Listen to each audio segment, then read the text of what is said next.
Dans cette vidéo, tu trouveras tout ce que tu as besoin de savoir avant d'acheter un écran de gamer. Toutes les informations dans une seule vidéo. Choisir le parfait écran peut être difficile et frustrant pour beaucoup de gens car il y a beaucoup d'options et de spécifications à prendre en considération. Commençons sans plus tarder. Quand il s'agit de choisir la meilleure taille d'écran pour le jeu, plus grand n'est pas toujours mieux. Tu dois également prendre en compte la densité de pixels. La densité de pixels est un ratio pixels par pouce de la résolution et de la taille du moniteur. Si un moniteur a une densité de pixels trop faible, la qualité de l'image sera pixelisée, ce qui signifie qu'il y aura un manque de détails et de netteté. Dans le cas où elle est trop élevée, les détails seront nets, mais tu devras agrandir l'image pour que le petit texte soit suffisamment grand pour être lu. Bien que la densité de pixels élevée ne pose pas de problème en soi, car tu peux choisir si tu veux sacrifier l'espace d'écran pour des détails plus grands et plus nets ou non, certaines applications, y compris les jeux vidéo, ont une mise à l'échelle médiocre ou aucune capacité de mise à l'échelle du tout. Cela signifie que dans certains jeux qui ne prennent pas en charge la mise à l'échelle, certains éléments du jeu, tels que l'interface utilisateur, seront trop petits. Heureusement, la plupart des nouveaux jeux prennent en charge assez bien la mise à l'échelle. Donc, vérifie bien comment tes applications préférées gèrent la mise à l'échelle si tu optes pour un écran avec une densité de pixels élevée. En bref, la plupart des gens sont satisfaits avec des écrans de 27 pouces. Ils sont assez grands, mais pas trop grands pour que tu aies à bouger la tête d'un coin de l'écran à l'autre pour tout voir. La résolution idéale d'un moniteur de 27 pouces est de 2560 par 1440 WQHD, ce qui donne une densité de pixels d'environ 109 pixels par pouce. Tu obtiens la quantité parfaite d'espace d'écran et de détails sans nécessité de mise à l'échelle. En revanche, un moniteur de 27 pouces en 1080p 1920 par 1080 Full HD a une densité de pixels d'environ 80 ppi, ce qui signifie que tu obtiens peu d'espace d'écran et une qualité d'image pixelisée, bien que certains utilisateurs ne s'en préoccupent pas car ils préfèrent un écran plus grand plutôt qu'une qualité d'image claire et nette. Un moniteur 4K de 27 pouces a une densité de pixels de 163 ppi. Tu obtiens beaucoup d'espace d'écran avec des détails et du texte net. Cependant, la plupart des utilisateurs trouveront que le texte est trop petit pour être lisible sans mise à l'échelle. Donc tu devras appliquer une mise à l'échelle de 150%, ce qui rendra tout plus grand, de la même taille que du 27 pouces en 1440p, mais avec des détails plus nets. Étant donné que le genre 4K UHD est très exigeant, la plupart des joueurs opteront plutôt pour la voie du 1440p ici, car la différence entre le taux de rafraîchissement est beaucoup plus perceptible que la différence de netteté de l'image. Voici à l'écran les combinaisons idéales de taille et résolution de moniteur. Bien sûr, tu dois t'assurer que ton CPU et GPU sera capable de gérer la résolution du moniteur à son taux de rafraîchissement maximal, ce qui m'amène à la prochaine spécification que tu dois prendre en compte. Dans la vidéo qui apparaît, tu peux voir comment différents taux de rafraîchissement affectent la clarté des mouvements. Plus le taux de rafraîchissement est élevé, plus le gameplay est fluide, tant que les FPS, images par seconde, peuvent suivre. Lorsque tu mets en pause la vidéo, tu remarqueras qu'un écran de 60 Hz ne peut pas suivre le mouvement rapide. Voici à quoi cela ressemblera. Si cette voiture de course était un joueur ennemi dans un jeu de tir à la première personne compétitif et que tu tirais dessus sur un moniteur de 60 Hz, tu viserais une cible qui n'est pas exactement là où elle semble être, car ton affichage rafraîchit les images trop lentement. Ainsi, non seulement un écran avec un taux de rafraîchissement plus élevé te procure un gameplay plus réactif et agréable, mais il te donne également un léger avantage par rapport aux autres joueurs dans les jeux à rythme rapide. Cependant, cela ne te rendra pas magiquement meilleur joueur. Comme tu peux le constater, la différence entre 240 et 144 Hz n'est pas aussi remarquable que celle entre 60 et 120 Hz+. Le passage à 360 Hz et plus est encore moins perceptible qu'entre 240 et 144 Hz, mais il est toujours présent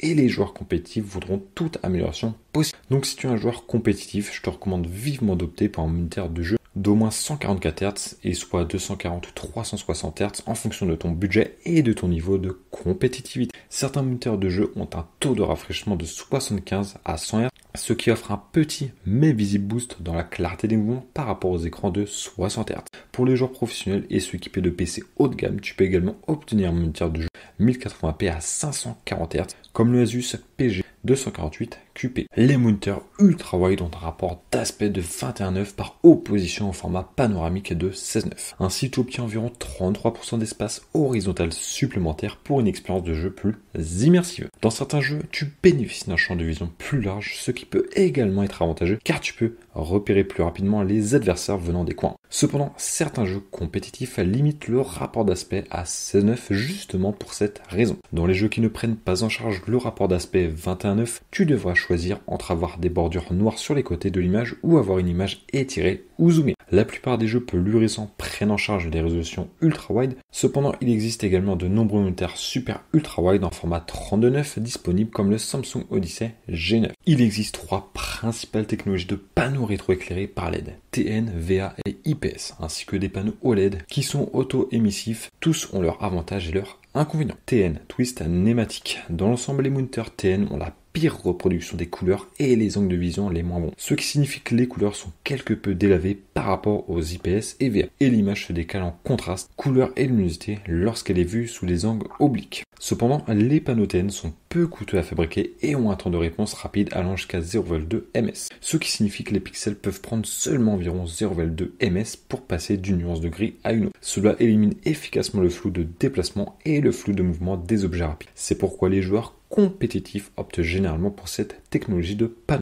De nos jours, il existe des moniteurs à panneaux IPS et VA, tels que le Asus PG27 AQN et le Samsung G7, qui ont presque le même temps de réponse des pixels aussi rapide que certains modèles TN, donc tu n'as plus besoin de sacrifier la qualité de l'image pour un temps de réponse rapide, si tu peux te le permettre. VA, Vertical Alignment. Ensuite, nous avons les panneaux VA qui vantent le meilleur rapport de contraste, ce qui leur permet de produire des noirs profonds pour des détails plus vivants dans les ombres de l'image et une meilleure relation globale entre les couleurs les plus sombres et les plus claires. Hélas, les panneaux VA ont généralement la pire performance en termes de temps de réponse. Même à des taux de rafraîchissement plus élevés, les panneaux VA présentent un flou d'image perceptible qui empire lorsque la majorité des pixels sont sombres dans l'image. Pour la plupart des joueurs, la quantité de flou d'image est tolérable car en retour, tu obtiens des noirs si profonds. Si tu es un joueur compétitif et que tu joues principalement à des jeux à un rythme rapide, cependant, tu devrais éviter la plupart des panneaux VA. La nouvelle génération des panneaux VA n'a pas ce problème car ils ont un temps de réponse aussi rapide que certains TN, mais ces panneaux ne sont disponibles que dans certains écrans tels que le Samsung G7 et le Neo G9. Contrairement aux panneaux TN, les moniteurs VA ont des angles de vision larges de 178 degrés, bien que de légères variations dans le gamma contraste soient attendues. IPS, In-Plane Switching. Les panneaux IPS offrent les couleurs les plus précises et cohérentes, bien qu'il n'ait pas un rapport de contraste aussi élevé que les panneaux VA. Les moniteurs IPS ont également les meilleurs angles de vision, tandis que leur performance en termes de temps de réponse est bien meilleure que celle de la plupart des panneaux VA. Et certains nouveaux panneaux IPS sont aussi rapides que les TN. Ainsi, tu obtiens des couleurs vibrantes ainsi qu'aucun effet de traînée prononcé dans les jeux à rythme rapide.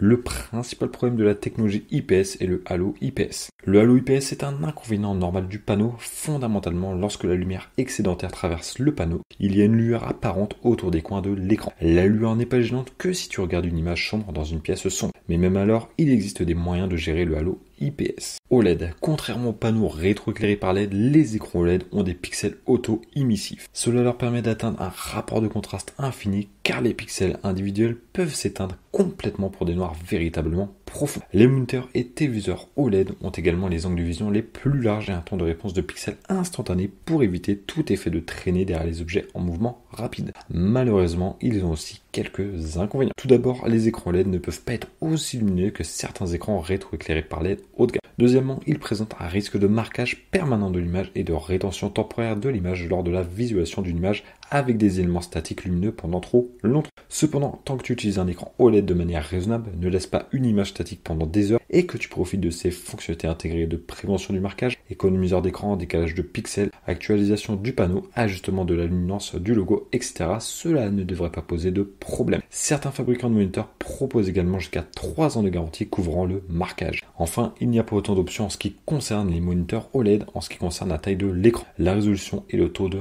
rafraîchissement. Ainsi, si tu veux un écran 27 pouces 4K avec un taux de rafraîchissement élevé, il n'y a pas d'option OLED disponible, du moins pas encore, mais il y a de plus en plus d'options OLED disponibles chaque année. Il existe également différents types d'écrans LED, bien que les plus populaires incluent les panneaux WOLED de LG et les panneaux QD OLED de Samsung. Même avec ces inconvénients, les panneaux OLED offrent toujours une qualité d'image supérieure aux écrans rétroéclairés par LED. C'est pourquoi certains moniteurs LED sont équipés de rétroéclairage mini LED Fold comme l'Acer XEV275KP3. Grâce à son rétroéclairage mini LED, l'Acer XEV275KP3 par exemple peut atteindre des niveaux de luminosité élevés allant jusqu'à 1700 nits.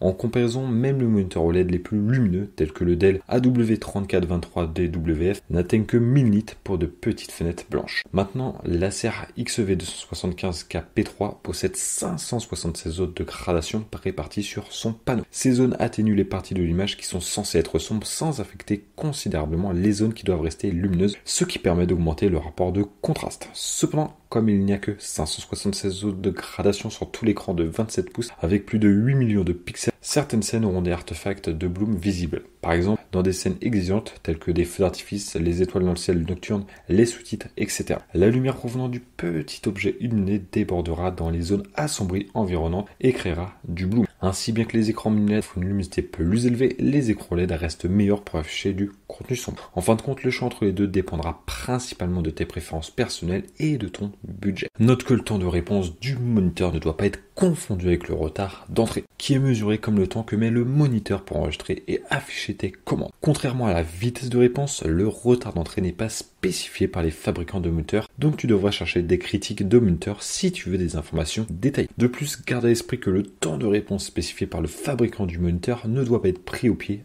de la lettre. Si un moniteur IPS a un temps de réponse de 5 ms indiqué dans ses spécifications et qu'un panneau VA a 4 ms, cela ne signifie pas que le modèle VA aura moins de traînées et de flou. La mesure du temps de réponse spécifié se réfère à la transition de pixels la plus rapide, possible d'une nuance de gris à une autre dans certaines conditions de test. Ce n'est pas une vitesse moyenne. Donc une fois de plus, tu devras te fier à des critiques de moniteurs approfondies pour t'assurer d'obtenir les performances que tu souhaites. En général, si tu veux un moniteur de jeu rapide avec peu ou pas de traînées visibles derrière les objets en mouvement rapide, charge des écrans avec une vitesse de réponse spécifiée de 1 ms GTG ou plus rapide. Le 1 ms spécifié doit se référer à GTG, transition de pixels du gris au gris, car il existe également un temps de réponse de 1 ms MPRT, Moving Picture Response Time, qui est mesuré différemment. Parfois, un fabricant pourrait simplement spécifier un temps de réponse de 1 ms sans indiquer clairement s'il se réfère à la mesure GTG ou MPRT. Dans ce cas, encore une fois, tu devras te fier aux critiques pour obtenir des clarifications et des tests. Maintenant que tu as décidé quelle taille d'écran, quelle est la résolution, quel taux de rafraîchissement et quel type de panneau te conviennent le mieux, tu peux rechercher certaines fonctionnalités que proposent certains moniteurs de jeu. Tu remarqueras que certains moniteurs de jeu disposent soit de la technologie FreeSync d'AMD, soit de la technologie G-Sync de Nvidia, ou dans certains cas, les deux. Les deux technologies te fournissent un taux de rafraîchissement variable, ce qui permet au moniteur de changer dynamiquement son taux de rafraîchissement, éliminant ainsi les artefacts visuels tels que le déchirement de l'écran et les saccades sans affecter le retard d'entrée comme le fait V-Sync. Les technologies FreeSync d'AMD et le G-Sync compatible de Nvidia sont basées sur les protocoles VESA Adaptive Sync en DisplayPort et HDMI. Selon le moniteur, FreeSync peut être pris en charge à la fois via HDMI et DisplayPort, tandis que le G-Sync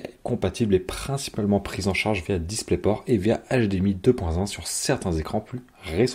Contrairement à la G-Sync compatible, G-Sync, souvent appelé G-Sync natif pour éviter toute confusion, n'est pas basé sur Adaptive Sync mais intègre un module intégré à l'intérieur du moniteur. La différence entre les deux technologies est que le module G-Sync remplace le scaler traditionnel du moniteur et offre une plage de taux de rafraîchissement dynamique plus large, une surmultiplication variable et un retard d'entrée légèrement inférieur, mais il augmente également considérablement le coût du moniteur. Pour utiliser l'une de ces technologies, tu auras besoin d'une carte graphique compatible. G-Sync GeForce GTX 650 Ti Boost ou plus récent, G-Sync compatible. Il faut une GeForce GTX série 10 ou plus récent. FreeSync Radeon R9, R7 série 200 ou plus récent. Note que certains moniteurs G-Sync plus récents permettent également l'utilisation du taux de rafraîchissement variable avec les cartes AMD. HDR, Height Dynamic Range. Certains moniteurs de jeu prennent également en charge le HDR qui te procure une luminosité, un contraste et une gamme de couleurs accrues pour les contenus compatibles. Pour vraiment profiter du HDR, un écran doit être capable d'une luminance maximale d'au moins 1000 nits, d'un rapport de contraste minimal de 20 000 pour 1 et d'au moins 90% de la gamme de couleurs DCI P3. Pour atteindre une luminosité et un contraste